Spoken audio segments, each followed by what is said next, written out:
All right, today let's talk about genetics. Do you have good or bad genetics, and can you change them? Let me just give you some opinions on this and tell you what I think here, okay? There are certain things that are genetically predisposed on pretty much everybody, okay? Stuff like, eye color, hair color, height, that kind of thing. You really don't have any control over, and that's not what I'm talking about. But it's a big subject, are the best bodybuilders, best powerlifters, best, strongest guys, this or whatever, well, they're born that way. And I'll never be able to get that way because I wasn't born with their muscle size or structure or whatever. Well, maybe yes, maybe no. Maybe it's more along the lines of what are you willing to do, and I think we should look at genetics along the lines of uncovering a potential that's sitting there, not necessarily the existing outward look, okay? So let me tell you what I mean. You take guys who are amazingly strong, and people see them, and what they see is the end product of that strength, and they say they had great genetics. They just got strong because they were naturally that way, okay? They were born that way. There's nothing they did. What they're saying really is there's nothing special that they did. Now, let me tell you the truth. The highest level people in the world train the hardest, no matter what their genetics are to begin with. You can have a tremendous physical frame and be lazy and get nothing. Okay? You don't walk out of the box squatting 800 pounds. I don't care who you are. It doesn't happen that way. Or any great lift. Okay? Or a great feet or great musculature or any. Nobody walks out of the box, that way, even if they have if they have an easily developed physical potential. But just because your physical potential genetics are easily or not easily developed doesn't mean it's not there. So let me give you an example of this, okay? In the old-time strongman guys, there's this guy that's, real famous, called the Mighty Atom.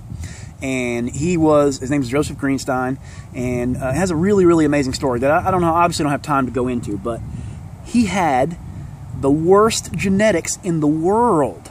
He was born premature, nearly died, small and basically asthmatic or lung disease his entire beginning adult life, had no muscle structure, nearly starved to death, and ended up being one of the strongest people in the world. So if you met him as an adult, when he was already considered one of the greatest strongmen ever, you'd say, oh, you have tremendous genetics. You met him as a kid, he wouldn't have them. So did he have them or not? Do you have them or not? Thing is, maybe your genetics aren't how you are sitting right this minute. Maybe your genetics are the expression that comes through, and this is sort of modern genetic theory, the expression that comes through the factors that affect it. Good food, good rest, things that change the actual genetic movement in your DNA, okay? Maybe they can bring out things that are potentially there that you don't even know are there. Maybe you do have the potential to be some of the greatest in the world at anything, or just maximally developed for what you want, okay? They used to say, and this is one of the emphasis on one of our brand new DVDs, okay, that muscle, you were born with a muscle and that was it. You were born one type of muscle. You could either be fast and strong or slow and really enduring, and there was no way in between. And you had type 1 fibers super fast, or type 2 slow but great endurance, nothing in between. Now they say there's many, many types of muscle fibers, and here's the thing with that. We're constantly discovering new things. And actually in physical training, we're really rediscovering, okay?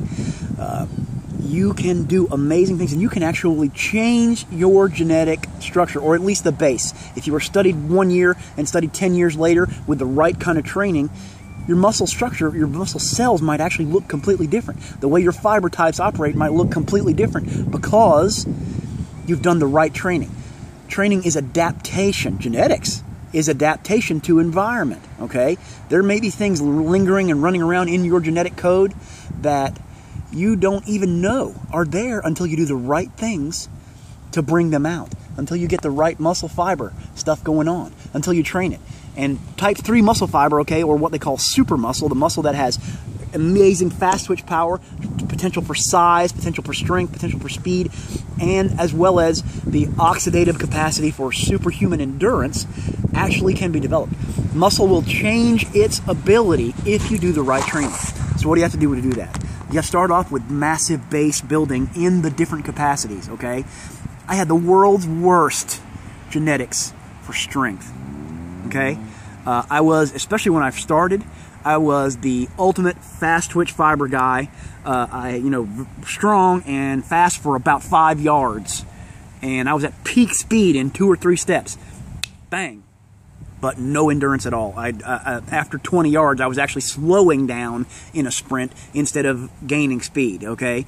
But the thing is, I developed a potential that really was there all along. I just didn't know it was there.